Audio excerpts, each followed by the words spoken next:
तो माली का नाम सुखों की खान, भागों वाला, नसीबों वाला, इस मालिक के नाम से जुड़ता है। मालिक का नाम इंसान को, अंत्यकरण को अंदर से इस तरह धो देता है जैसे मैल से भरे कपड़े को पाउडर या साबुन लगा के मल मल के धोया जाए तो उसकी मैल चली जाती है। इसी तरह राम, अल्लाह, वाहिगुरु, गॉड के नाम से आदमी के जन्मों जन्मों के पाप कर्मों की मैल उतर जाया करती है। साबुन लगाने में फिर भी जोर लगता है, कपड़े को मलमल के धोने में फिर भी जोर लगता है। कहते हैं जी आजकल मशीनें आ गई हैं, वॉशिंग मशीन है, उसमें डाल दो, उस पर भी पैसा लगता है। लेकिन राम का नाम ऐसा है, ना तो जब आप लेते हो तब पैसा लगता है और ना ही जब जाप करते हो तब पैसा लगता है। फ्री में और जन्मों जन्मों के पापों को धो डालता है। तो ऐसा है प्रभु का नाम, वाहिगुरु का नाम। सच्ची भावना, श्रद्धा, यकीन हो तो मालिक का नाम तमाम खुशियां, बरकतें दे देता है। शीशे पे धुंध जमी हो, कोहरा जमा हो तो चेहरा धुंधला धुंधला नजर आता है और उस शीशे को, दर्पण को अगर साफ कर दो तो अक्स उभर आता है, चेहरा साफ साफ नजर आता है। उसी तरह जन्मों जन्मों की मैल इंसान पे चढ़ी हुई है, जिसकी वजह से ये मालिक के नज़ारे नहीं ले पाता, मालिक के दर्शन नहीं कर पाता। इस धुंध को हटाने के लिए, साफ करने के लिए सत्संग में आओ और सत्संग में आके प्रभु का नाम लो, जिसे ये धुंध छंट जाएगी और मालिक के नूरी नज़ारे नजर आने लगेंगे।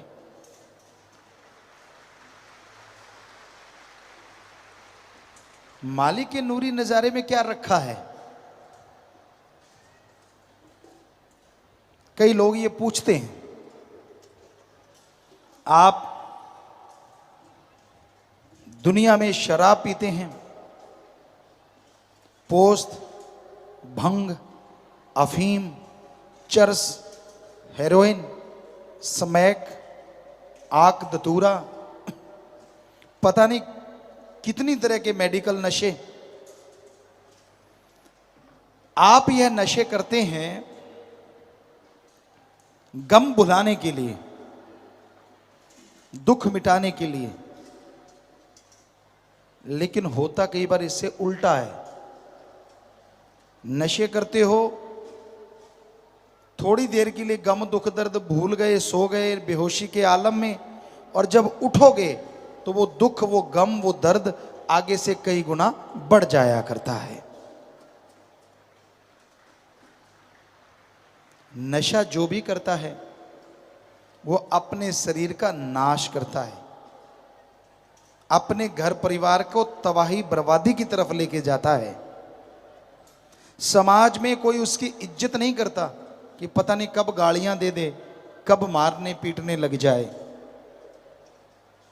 हम आपको नशा करने से रोकते नहीं, नशा करो, पर ऐसा नशा करो जिससे शरीर मजबूत हो जाए। ऐसा नशा करो जिससे दिमाग तंदुरुस्त हो जाए, आत्मा बलवान हो जाए। ऐसा नशा करो जिसको बार बार पीना ना पड़े, वो नशा जो अंदर सुरूर भर देता है, अंदर मस्ती भर देता है और चेहरे पे नूर भर देता है, वो नशा है अल्लाह वाहिगुरु राम के नाम का। आपने नशा करना है तो करो। ऐसा नशा करने से समाज में इज्जत आती है, दिलो दिमाग तंदुरुस्त होते हैं, तमाम खुशियां मिलती हैं, आत्मिक शांति मिलती है, परमानंद मिलता है। लेकिन कई बार होता है, कई लोग मन के इतने सताए होते हैं, काल की मोहरें लगी होती हैं कानों पे, संतों के वचन उनको अच्छे नहीं लगते, संतों द्वारा कही गई बात उन्हें पसंद नहीं आती। हम आपको कई बार बात सुनाते हैं कि एक बार एक कोई किसान था, जिमींदार था, और उसके पास घोड़ा था। वो घोड़े पे खेत में से चने ढो रहा था, छाटी बोरा घोड़े पे डाल रखा था। तो उसने क्या किया, एक तरफ चने डाल लिए और एक तरफ बालू रेत डालने लगा। सामने एक कोई समझदार किसान देख रहा था, वो उसके पास आया, कहता है यार क्या कर रहा है तू, इधर रेता क्यों डाल रहा है? कहता मैं वजन बराबर कर रहा हूं, भार सामा कर रहे हैं। कहने लगा कैसे? कहता उधर 2 मन चने हैं और इधर 2 मन रेता डाल लूंगा तो बैलेंस हो जाएगा। वो किसान कहने लगा कि वजन बराबर करना है तो 1 मन चने इधर डाल ले, 1 मन चने इधर डाल ले, घोड़ा 2 मन वजन फालतू उठाने से बच जाएगा।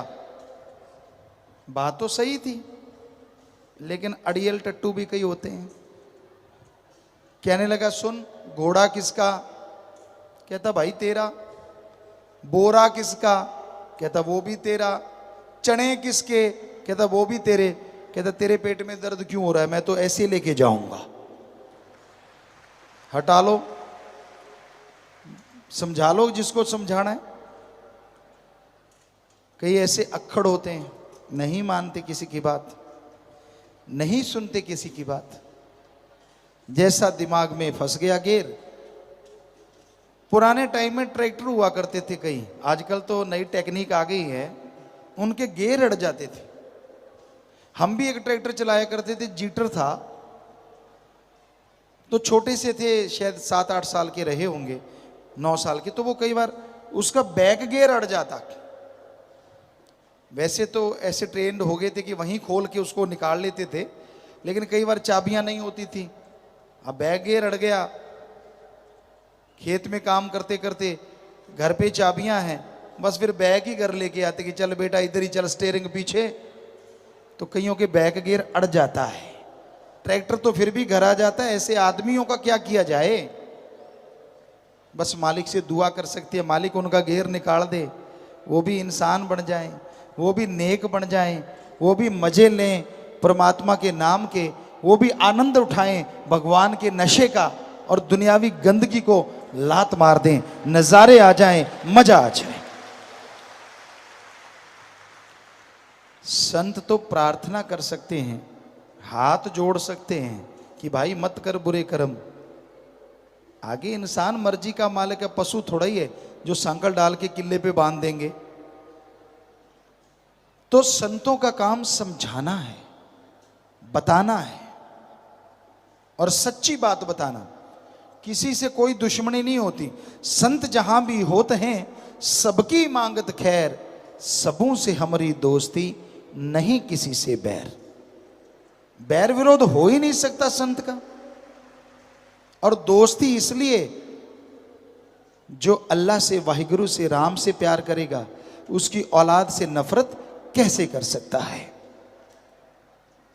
तो संत तो समझाते हैं, जो सुन के मान लेते हैं बेइंतहा खुशियां हासिल करते हैं, और जो नहीं मानते वो खाली रह जाते हैं, दुखी रह जाते हैं।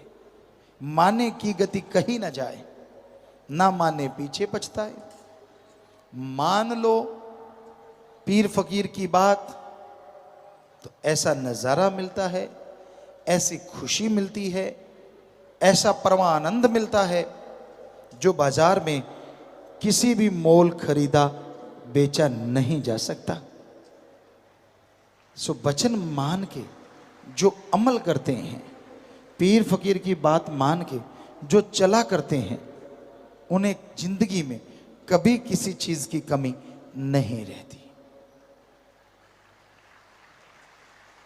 पीर फकीर बताते हैं सुमरन करो, उससे आत्मबल आता है, अंदर का हौसला, बुलंद हौसले हो जाते हैं।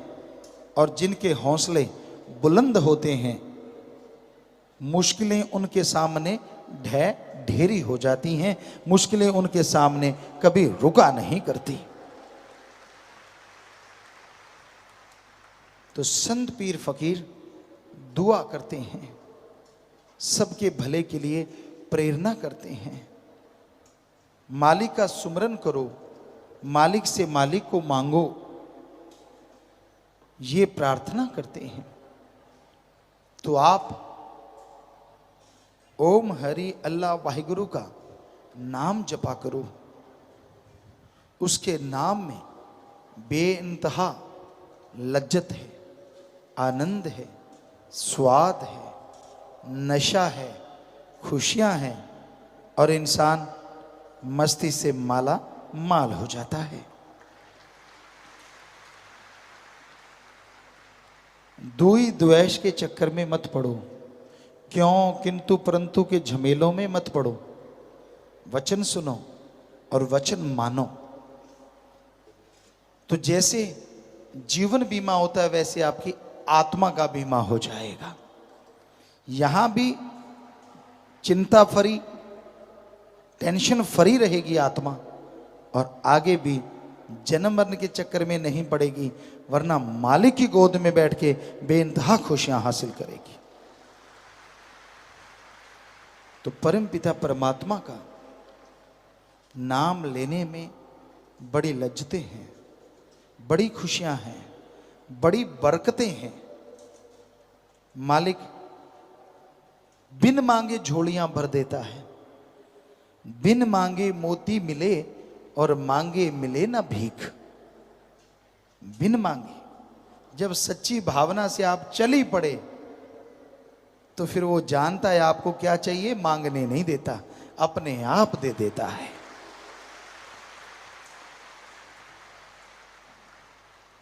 जिमीदार और एक मिस्त्री कारपेंटर की दोस्ती, बेहद दोस्ती। और जिमीदार का अगर चारपाई टूटी पड़ी हो और मिस्त्री चारपाई ही बनाना जानता है, तो वो जिमीदार के घर जाएगा। अगली बार जब आएगा तो वो नई चारपाई या उसकी टूटी हुई जो बाही है वो लेके आएगा। अगर कह के करवाया तो कैसी दोस्ती और कैसी मित्रता। यार को नहीं दिखता कि यार की चारपाई टूटी पड़ी है, तो जब यार ही रब बना लिया तो फिर उसको नहीं दिखता आपको क्या चाहिए, मांगा तो फिर क्या स्वाद। पर यार बनाना मुश्किल है। दुनिया में सैकड़ों यार बनाते हो, बदलते रहते हो। एक यार बना लिया, थोड़ा डिफेक्ट है इसमें, थोड़ा नुकसान है, दूसरा चेंज कर लिया। दुनिया में पता नहीं कितने कितने यार लोगों ने बनाए या बना रहे हैं। एक ही यार काफ़ी है अगर कोई सच्चे दिल से बना ले, और वो यार अल्लाह वाहिगुरु सतगुरु मौला राम है। जे बंदा आखे तेरा हाथा घाट नहीं रेंदी बंदे नू, उसका बन जाए, कह दे कि मैं तो तेरा हूं और वास्तव में उसका हो जाए, उस आदमी को अंदर बाहर किसी चीज की कोई कमी नहीं रहा करती। सिर्फ माथा टेकने से, सिर झुकाने से बात नहीं बनती। सिर झुकाना चाहिए, ये सजदा करना चाहिए, ये इज्जत का प्रतीक है। लेकिन इतना करके ही बंद नहीं होना। सामने बादाम, घी, दूध, मेवे, मिठाइयां पड़ी हैं, सिर्फ माथा टेकते रहो, हाथ जोड़ते रहो, क्या ताकत आएगी शरीर में? नहीं आती।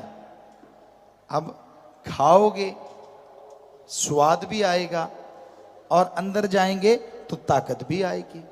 उसी तरह अल्लाह वाहिगुरु है और उसका नाम है। सिर झुकाओगे, सजदा करना, तो उसको खाने में आसानी रहती है कि आपके अंदर भावना है। और जैसे राम का नाम, वाहिगुरु का नाम खाओगे, यानी जाप करोगे, तो स्वाद भी आएगा। और जब अंदर जाएगा तो अंदर बाहर से ताकत से भी माला माल कर देगा। बातों में वक्त ना गुवाओ, दिखावे के चक्कर में मत पड़ो, बल्कि शुद्ध भावना से, शुद्ध विचारों से आप प्रभु के नाम का सुमरन किया करो। मालिक से मालिक को मांगते हुए आगे कदम बढ़ाया करो। सेवा सुमरन करते हुए, शुद्ध भावना पे चलते हुए आप मालिक की तमाम बरकतें हासिल कर सकते हो, उसकी दया में रहमत हासिल कर सकते हो, परमा आनंद हासिल कर सकते हो। कोई ऐसी खुशी नहीं जो मालिक का नाम ना दे। मालिक की तमाम खुशियां आपको मिलेंगी अगर आप मालिक के नाम से जुड़े रहेंगे, मालिक के नाम का सुमरन करते रहेंगे। प्यारी साथ संगतियों, गुरु, गु का मतलब अंधकार और रू का मतलब प्रकाश। जो अज्ञानता रूपी अंधकार में ज्ञान रूपी दीपक जला दे, वो सच्चा गुरु होता है। और वचन गुरु के होते हैं, किसी और के नहीं होते। आप कईयों से और वचन करवाने लग जाते हो, मेरे लिए वचन कर दे, मेरे लिए वचन कर दे। इस पे हमें एक बात याद आती है। एक अपने सत्संगी सुनाया करते थे, कहता जी मैं किसी के घर चला गया, किसी बाबा को लेके, हृदय सिद्धि वाला बाबा। कहता है एक जैसी शक्ल थी हमारी, थोड़ी सी मिलती जुलती। तो हम चद्दर लेके बैठे थे, सर्दी का मौसम था, कंबल लिया हुआ था ऊपर। तो एक लड़की आई और उसने कहता बाबे की भलेखे मेरे पांव के हाथ लगा दिए और कहने लगी बाबा जी आशीर्वाद तो दो। कहता मैंने कंबल हटा के कहा बेटा आशीर्वाद लेना है तो बाबा उधर बैठा है, अगर मेरे से आशीर्वाद लोगे तो ये हाथ मेरे सिर पे घूमता रहा, मैं तो गंजा हो गया, और तेरे सिर पे रखता गंजी तू हो जाएगी। मेरे तो यही करामात है। सो ऐरे गहरे नत्थु खैरों से आशीर्वाद लेते रहोगे भाई तो गंजे ही होना है, और होना क्या है। जो खुद कर्मों का मारा है वो कहाँ से आपके कर्म सवार देगा। सारा दिन टेंशनों में, सारा दिन बीमारियों में, सारा दिन परेशानियों में जो लटका रहता है, आपको कहाँ से अनामी देश दिखा देगा। अनामी देश दिखाने वाला आपके अंदर बैठा है। गुरु पीर फकीर सच्चा वो है जो अनामी देश और अनामी वाले से मिलाने का रास्ता बता देता है कि ले भाई नाम, ले भाई गुरुमंत्र, ले भाई कलमा, और मालिक से दुआ करके आशीर्वाद ले जा और सुमन करना। यकीनन तेरा मालिक तुझे तेरे अंदर से दर्शन देगा और खुशियों से माला माल कर देगा। तो इसलिए गुरु पीर फकीर की सुनो और अमल करो, अकल का दखल कभी न दो। और गुरु सिर्फ गुरु होता है, ये मत सोचो कि उसके आसपास वाला या कोई भी रिश्ते नाते वाला, कोई आस वाला या पास वाला या दूर या दराज वाला, आप सोचो यार इसके भी पांव के हाथ लगाएंगे तो कुछ कर देगा। गुरु को सिर्फ उसका गुरु ही गुरु बनाता है। किसी और के पास ताकत 100 में से आधा पैसा तो क्या 0 पैसा भी नहीं होती किसी के भी पास, चाहे वो कोई भी क्यों ना हो। इसलिए हमेशा याद रखो वचन गुरु के होते हैं, क्योंकि उसको गुरु ने ताकत दी होती है, आशीर्वाद उसका होता है। इसलिए पाखंडों में मत पड़ा करो, ढोंगियों के चक्कर से बच के रहा करो, ढोंग डकोसले करने वालों से सावधान रहा करो, वरना करी कराई भक्ति माटी में मिल जाएगी, दोजक में जाओगे, दुखी रहोगे, परेशान रहोगे। कई ऐसे भी महानुभाव सेवादार बनते हैं जो सत्संग में नहीं आते, गुरु पीर फकीर के दर्शन तक नहीं करना चाहते, और किसी आदमी में इतने मोहित हो जाते हैं, इतने पागल हो जाते हैं कि मेरा तो सब कुछ यही है, तो सब कुछ तेरा भी बर्बाद और उसका भी बर्बाद। क्योंकि अंधा गुरु अंधा चेला, नरकों में धकम धकेला। गुरु कहता है पहले नरक में मैं घुसूंगा, चेला कहता मैं घुसूंगा, चक्कर पड़ा रहता है नरक में जाने के लिए। इसलिए जो रूहानियत के सच्चे संत पीर फकीर होते हैं उनकी बात सुना करो, उनके वचन माना करो, उनके अलावा किसी के वचन नहीं होते, सवाल पैदा नहीं होता। गुरु ही गुरु को नवाजता है, गुरु ही वचनों का अधिकारी होता है, और किसी का कोई वचन नहीं होता। ये हमेशा दिमाग में याद रखा करो। तो भाई संतों का काम सच बताना, मानना ना मानना आपकी मर्जी। ईश्वर का नाम, अल्लाह वाहिगुरु मालिक का नाम है क्या?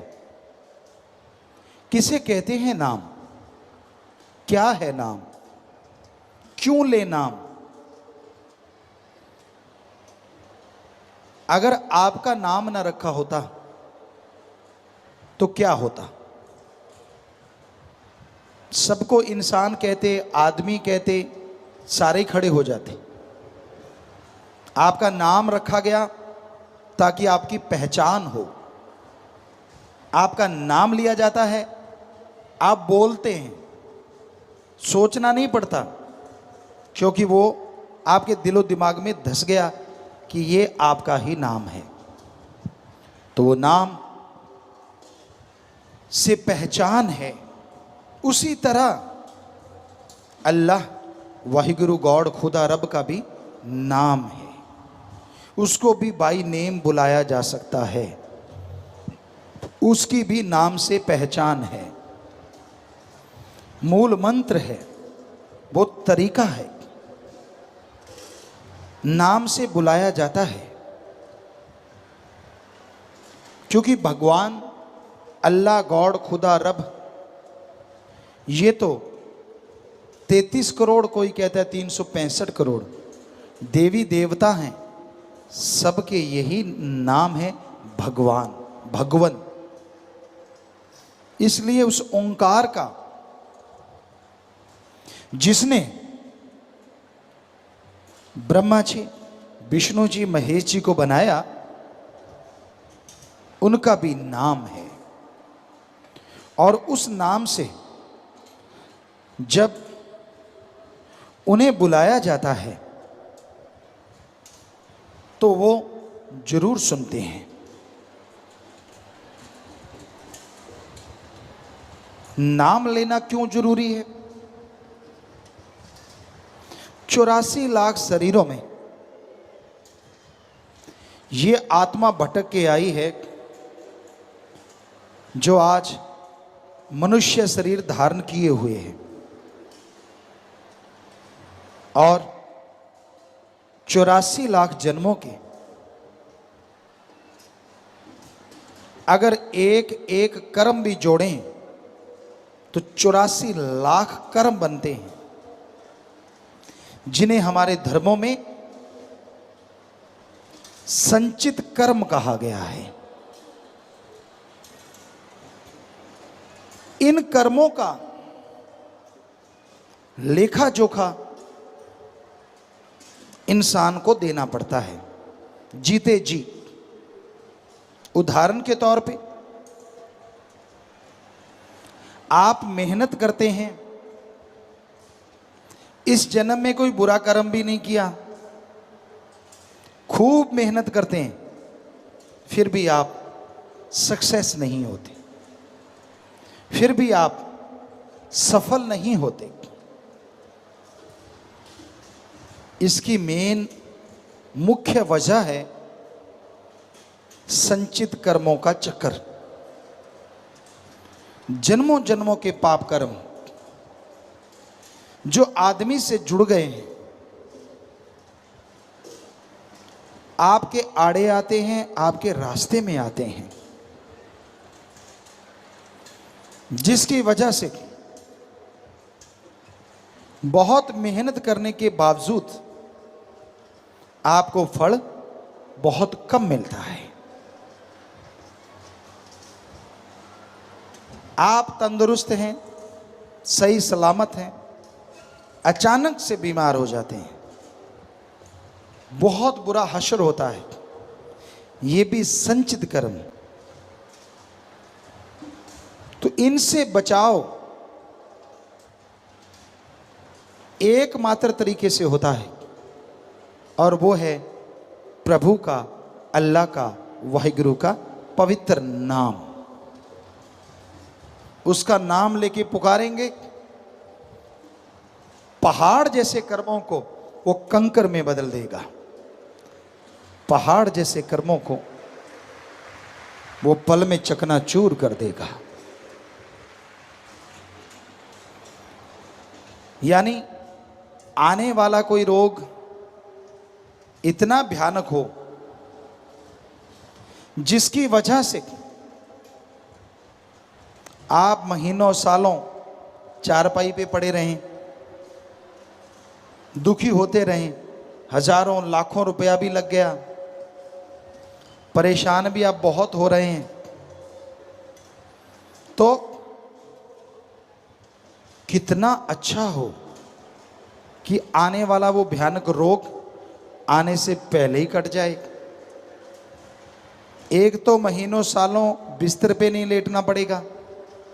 शरीर एक बार बीमार होता है ना, तंदुरुस्त होने में बहुत टाइम लगता है।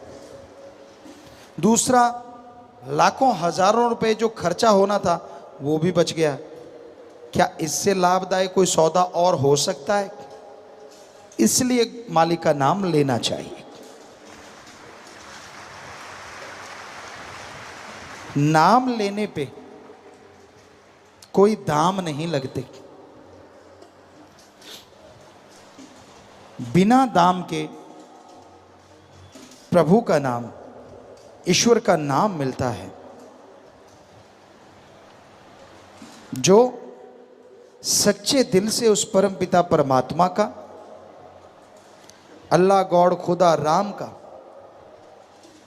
नाम जपते हैं, अभ्यास करते रहते हैं, आने वाला जीवन सुखमय हो जाता है। आने वाले जीवन में तंदुरुस्ती बनी रहती है। दुख में सुमरन सब करें और सुख में करे न कोई, जो सुख में सुमरन करे तो दुख काहे को होए। जब दुख आता है, गम चिंता परेशानियां आती हैं, सब लोग सुमरन करते हैं, सब लोग भक्ति करते हैं, और सुख में भगवान को याद नहीं करते। कहते हैं भगवान हमें याद ही नहीं। तो आने वाले कर्म कटेंगे कैसे? क्या आप दुख को उड़ीकते हैं? इनडायरेक्ट, अप्रत्यक्ष आप दुख को ही उड़ीकते हैं कि जब दुख आएगा तब मैं सुमरण करूंगा। क्यों आए दुख? क्यों नहीं सुख में सुमरण करते? जब घर में सुख शांति है उसमें सुमरण कीजिए, उसमें भक्ति कीजिए। आपके आने वाले दुख कट जाएंगे और सुख में किया गया सुमरण फलता फूलता भी बहुत ज्यादा है। जब आप सुखी होते हैं, जब आप खुश होते हैं, तभी अच्छे गीत गाते हैं, वरना तो गम भरे गीत ही ज्यादा अच्छे लगते हैं। जब आपका मूड ठीक होता है तभी पांव थिरकते हैं, वरना चारपाई से उठने को दिल नहीं करता। इसलिए सुख में जब राम, अल्लाह, वाहिगुरु गॉड का नाम लोगे तो ज्यादा रुचि से लोगे, पांव थिरकेंगे उसकी याद में, और वो सारी जिंदगी आपके लिए सुखमय हो जाएगी। अच्छे मूड में अच्छा काम करो, ना कि बुरा कर्म करो। संत भक्त, सावन भादों का जो महीना चल रहा है, इसमें उमंग तरंग शरीरों में बड़ी उठती है। कहते खून में बदलाव, यानी गर्मी से एक मौसम एकदम से सुहावना, बड़ा ही बॉडी को फील होता है, चाहे डॉक्टरी हिसाब से देखो। तो उसमें फिर वो अपने भगवान सतगुरु अल्लाह वाहिगुरु मौला को याद करते हैं। अगर वो दर्शन नहीं देता तो वैराग्य में तड़पते हैं। इस मौसम में तड़पना भी एक अलग तरह की तड़प बन जाती है, जिससे मालिक जल्दी दर्शन देने लगते हैं। मौसम बहार, दुनियादारी लोग दुनियादारी में मस्त पागल हो जाते हैं, और मालिक के यार मालिक में पागल हो जाते हैं, बात को पा जाते हैं। इसलिए मौसम कोई भी हो, गर्मी सर्दी बहार, लगातार किया गया सुमरन, लगातार की गई भलाई, लगातार की गई परहित सेवा आपके पूरी लाइफ में मौसम बहार बना के रखेगी। गर्मी सर्दी आपको नहीं लगेगी।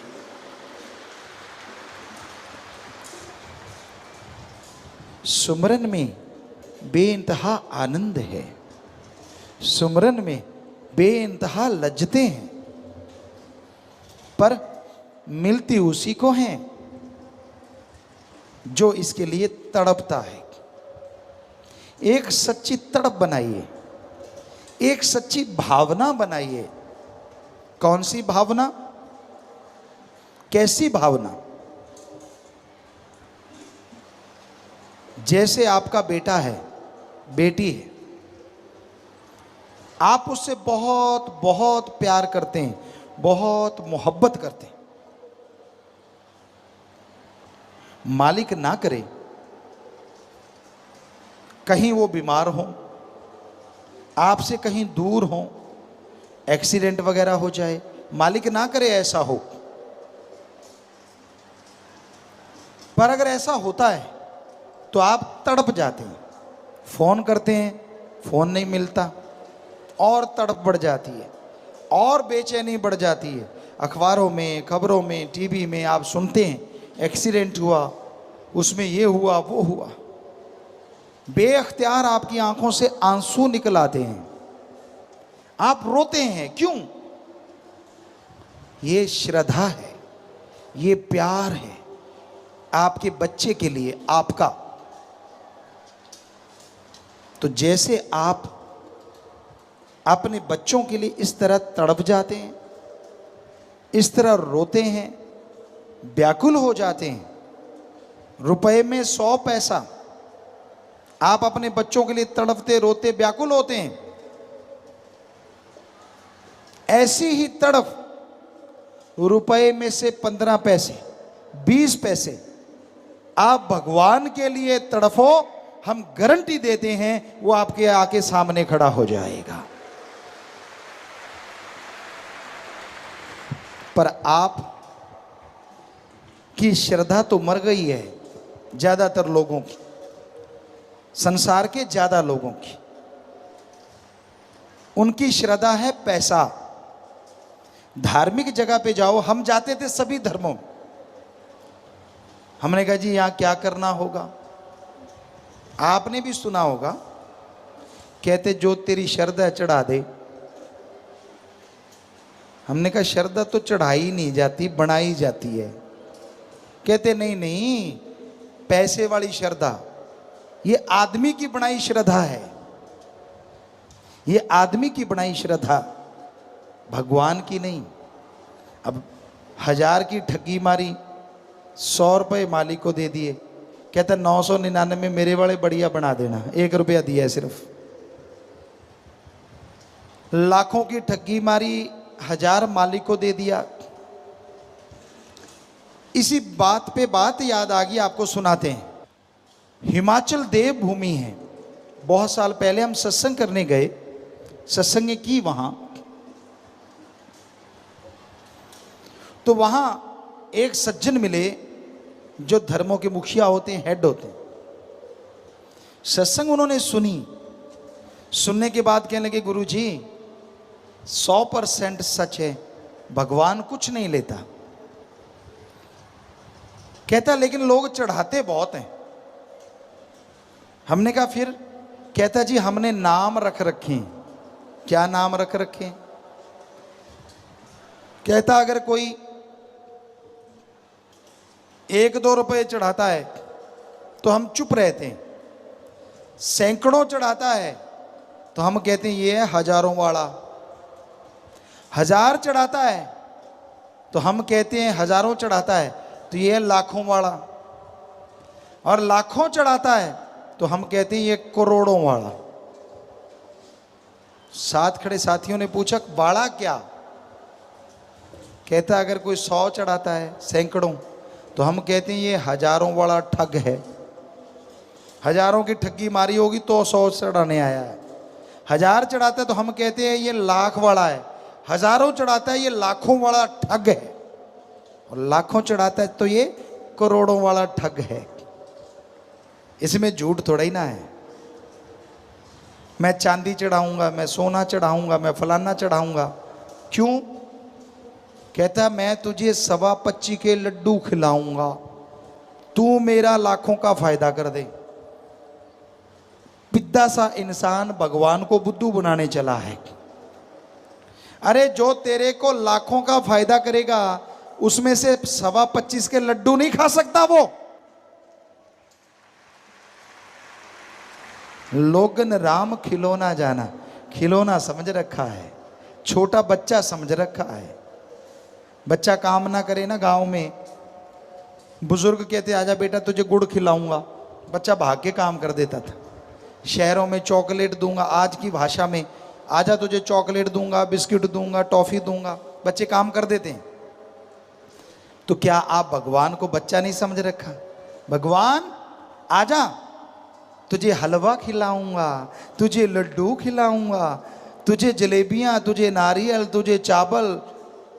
अरे अरे अरे, सारी नियामतें उसी की दी हुई हैं, तू क्या उसको खिलाएगा? वो तुझे खिला रहा है। तो लोगन राम खिलौना जाना, बच्चा समझ रखा है उसे। हर कोई बुद्धू बनाने पे उतारू है। ये भगवान का क्या है, उसको तो मूर्ख बनाया जा सकता है। ये भूल जाते हैं वो सबका बाप है, सबको बनाने वाला है। ਐਡਾ ਭੋਲਾ ਖਸਮ ਨਹੀਂ ਜਿਹੜਾ ਮਕਰ ਚਲਿੱਤਰ ਨਾ ਜਾਣੇ। ਇਹਦੇ ਘਰ ਵਿੱਚ ਉਹੀਓ ਬਸ ਸਕਦੀ ਜਿਹੜੀ ਸਭ ਚਤਰਾਈਆਂ ਭੁੱਲ ਜਾਵੇ। कि इतना भोला नहीं है वो अल्लाह वाहिगुरु राम कसम, जो आपकी चालाकियां, आपके मकर, आपकी शातराना चालों को ना समझे, वो सब जानता है। ਇਹਦੇ घर ਵਿੱਚ ਉਹੀਓ ਬਸ ਸਕਦੀ ਜਿਹੜੀ सब चतराइयां भुल जावे। दीनता, नम्रता, अंदर साफ, बाहर साफ, व्यवहार का साफ। व्यवहार कहते ही ये लगता है ये क्या कह दिया, क्योंकि आजकल व्यवहारों का तो बुरा हाल है। पैसे लेगे तो टाइम पे मोड़ते नहीं, मांगने जाओ तो आगे से लठ निकाल लेते हैं। ये व्यवहार है। लोगों का हक मार के छीनते हैं। छोटी सी डॉल के लिए जमींदारों के बट होती है सांझी, धक्के से 2 फुट उधर धकेल देते हैं, वो दूसरे वाला 3 फुट उधर धकेल देता है। दानों फसल जो है उसकी तरफ ध्यान नहीं देते, वो डॉल को ही धकने में लगे रहते हैं।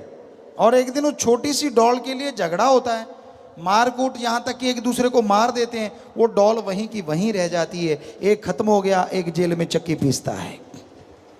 बर्बाद हो जाते हैं। तो व्यवहार के सच्चे बनो।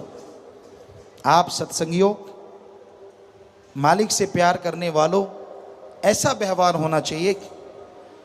आप किसी से उधार लेते हो पैसे, आप 6 महीने में वापस कर सकते हो, टाइम 8 महीने का ले लो कि भाई साहब मैं तो 8 महीने में आपके वापस कर दूंगा। मजा तब है 8 की जगह 6 या 7 महीने में उसके घर में वापस दे आओ कि ले भाई तेरे पैसे, मजा आ जाए। यह है सच्चा व्यवहार। आप बहुत अमीर हैं, कोई गरीब है, जरूरतमंद है, आपके पास बहुत पैसा है,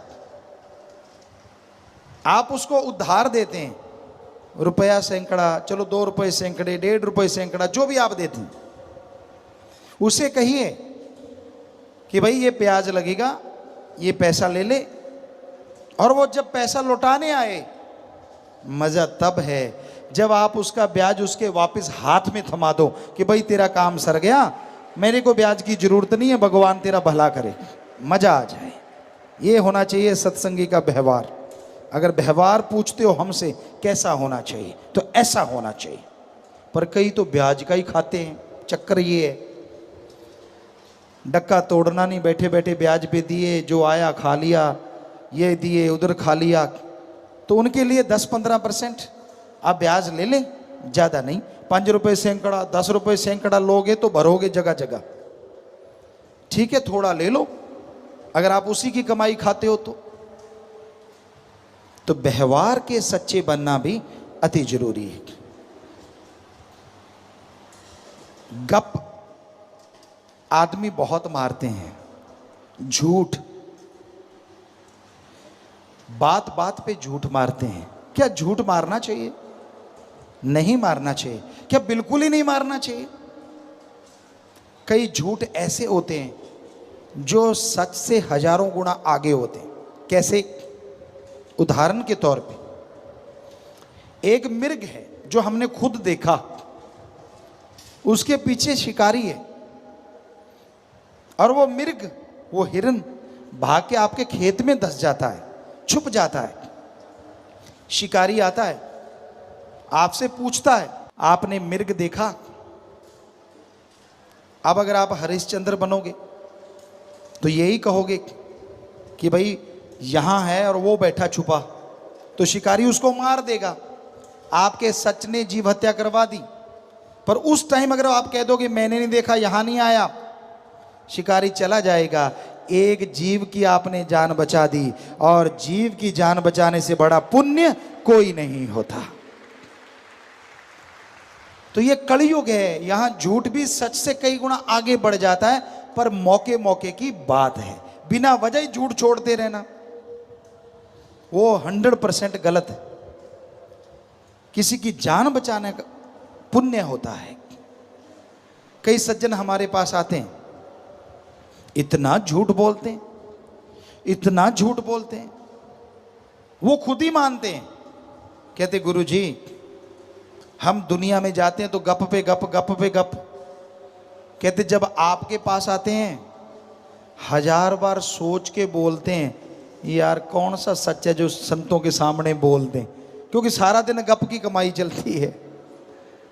हमने कहा भाई हमारे सामने तो सच बोल लिया करो। तो बोलते हैं, वो बोलते हैं। कई सज्जन ऐसे होते हैं जो सच बोलते हैं, या मालिक बुलवा देते हैं। तो भाई बात वहीं पे लेके आते हैं, नाम जपा करो, तभी व्यवहार के सच्चे बनोगे, तभी आत्मिक शक्ति आएगी, और उसी आत्म बल के सहारे आप सुख में जीवन बिता पाओगे। आत्मिक शांति, आत्म बल जब होता है तो इंसान कभी दूसरे का बुरा कर ही नहीं सकता, और कोई अगर उसे बुरा बोले तो आराम से शांति से सह लेता है, दुखी होता ही नहीं। और जब सामने वाले को आप कुछ बोल रहे हैं वो दुखी नहीं हो रहा, तो जितना बोला है वो बोलने वाले के ऊपर ही लागू हो जाता है। पर ऐसा बहुत कम लोग होते हैं जो शांत रहें। आपको एक गाली दी, आप 2 जड़ देते हो। आपके एक थप्पड़ मारा, आप लट कर उठा लेते हो। तो कहाँ से भगवान न्याय करेंगे और कहाँ से भगवान कुछ खुशी देंगे? तो शांत में जीवन जीने का अलग ही मजा है। अलग ही आनंद है। पर इसके लिए सुमरन तो करना होगा, वचनों पे तो चलना होगा। जो वचन नहीं मानते, मनमता गलतियां करते रहते हैं, वो दुख भी जरूर भोगते हैं, तकलीफ भी उन्हें उठानी पड़ती है। उस समय से डरो जब वो हिसाब करेगा, क्योंकि उसका हिसाब बड़ा परफेक्ट होता है। दशमलव की भी गलती की गुंजाइश नहीं होती, जीरो भी कम ज़्यादा नहीं लगने देता। इधर दशमलव लगनी है या उधर लगनी है, ये भी पूरा ध्यान रहता है। इसलिए उसका हिसाब हो, उससे पहले पहले आप राम नाम से अपना हिसाब क्लियर कर लो। उसने मौका दिया है आदमी को कि नाम ले ले, सुमरन कर ले, और तेरे सारे पिछले कर्म खत्म होते जाएंगे, जितने भी पाप कर्म हैं, और जिंदगी खुशनुमा होगी, सुखमय होगी। तो भाई ये तभी संभव है जब आदमी पीर फकीर की सत्संग सुने, सुन के वचन माने, तभी सुख मिलता है, तभी खुशियां मिलती हैं, तभी परमानंद मिलता है। तो जरूरी है आप मालिक का नाम जपें, जिस पे कोई दाम नहीं लगते, जिस पे कोई धर्म जात मजहब नहीं छोड़ना पड़ता, जिसके लिए दर बदर नहीं जाना पड़ता। आप घर परिवार में रह के मालिक का नाम जपते रहिए। जैसे मर्जी कपड़े पहनो, जिस मर्जी धर्म में रहो, कपड़ों से मालिक को कुछ लेना देना नहीं है। मालिक जब पहचान करवाता है तो कपड़ों की जरूरत नहीं होती। मालिक जब भेजता है तो कपड़े पहन के नहीं भेजता। क्या कोई पैंट शर्ट पहन के पैदा हुआ है? नहीं, सब नंगे आते हैं। ठीक है, मालिक ने सद्बुद्धि बख्श दी, नंगे रहना नहीं। इसका मतलब ये नहीं है कहीं आप सोचो पिताजी ने कह दिया कपड़े ही ना पहनो। ये खोपड़ा किस लिए दिया है? ये मालिक ने इसलिए दिया है कि आप इसका इस्तेमाल करें और जिससे भावना शुद्ध रहे, वैसे बन के रहें। सो जैसा आपका दिल करे कपड़े पहनो, कोई रोक टोक नहीं। भावना शुद्ध होनी चाहिए, भावना पवित्र होनी चाहिए, तभी मालिक मिलता है, कपड़ों से नहीं मिलता। पीर फकीर भी कई बार कई लोग मिलते हैं, हम तरह तरह के कपड़े पहनते रहते हैं। जब से साथ संगत ने कहा, रूहानी जाम शुरू हुआ कि पिताजी बदल बदल के पहनो, तो हम बदल बदल के पहनते। खास करके नई जगहों पे जाते हैं और हैरानी ये होती है, कईयों के दिल में होता है कि पिताजी ने सफ़ेद कपड़े नहीं पहने, कहीं पैंट शर्ट पहन रखी है, कहीं कैपरी है, कहीं 3/4 है, कहीं कुछ है, कहीं कुछ है, स्लीवलेस है, कहीं बाजू वाला, कभी कुछ कभी कुछ। कि अब नाम कौन लेगा? और बिना सत्संग, बिना समझाए सैकड़ों लोग बैठ के नाम ले जाते हैं। क्योंकि फ़कीरों को कपड़ों से कोई लेना देना नहीं होता। वो मालिक का नूर छुपाने से छुपता नहीं, लोग बता देते हैं, लोगों को बता देता है मालिक कि भाई आपके लिए फ़कीरों को भेजा है, आप भक्ति में जुड़ जाओ। सो कपड़ों से कोई मतलब नहीं कि आप कैसे पहनते हो, पर विचार शुद्ध होने चाहिए। और कपड़े खास करके बहनों के लिए इतने ऐसे भी ना हो जिसमें नंगेज बाहर आ जाए, ये बिल्कुल गलत है। आप किसी को उत्साहित करते हैं और बाद में गुंडागर्दी होती है, दोष उसको देते हैं। तो आप सब जानते हैं पढ़ा लिखा टाइम है, तो भाई बताना हमारा फर्ज, माना ना माना आपकी मर्जी। हर कोई मर्जी का मालिक है, किसी का कोई गुलाम थोड़ा ही ना है। और जो भगवान के गुलाम बन जाते हैं उनके सामने त्रिलोकी का राजा भी कुछ नहीं होता। बेफिक्र मस्ती की जिंदगी जीते हैं, परमानंद में हर समय गुजरता है।